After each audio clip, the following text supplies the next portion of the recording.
ხვიჩა კვარაცხელია და Paris Saint-Germain FIFA-ს საკონტინენტაშორისო თასის გამარჯვებულები არიან. მათ მოახერხეს და დაამარცხეს ფინალში Flamengo პენალტების სერიაში და მოიპოვეს თასიც. და ხვიჩა კვარაცხელია იყო ფეხბურთელი, რომელმაც ანგარიში გახსნა ამ მატჩში და წინ გაიყვანა Paris Saint-Germain, სწორედ აი ამ გოლით, რაც ფოტოზეა მოცემული.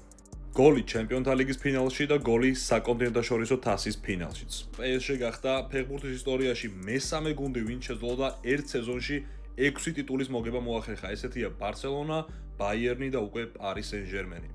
და არასდროს არ უნდა დაავიწყდეს არავის, რომ ამ ისტორიული და ამ ძალიან მაგარი სეზონის უკან ერთ-ერთი მთავარი შემოქმედი ნამდვილად იყო ხვიჩა კვარაცხელია და ამაზე მარტო ქართველები არ ვლაპარაკობთ, ამაზე ლაპარაკობს მთელი მსოფლიო. გადაჭრელებული არის პრესა ხვიჩას ქებით, დიდებით და მასზე საუბრით თუ რამდენად ფენომენალური და რამდენად გამოსადეგი და ერთ-ერთი მთავარი წამყვანი ძალა იყო და არის დღესაც Paris Saint-Germain-ში, ასე რომ ვიამაყოთ ქართველებო ამ ბიჭით, აუცილებლად ვიამაყოთ.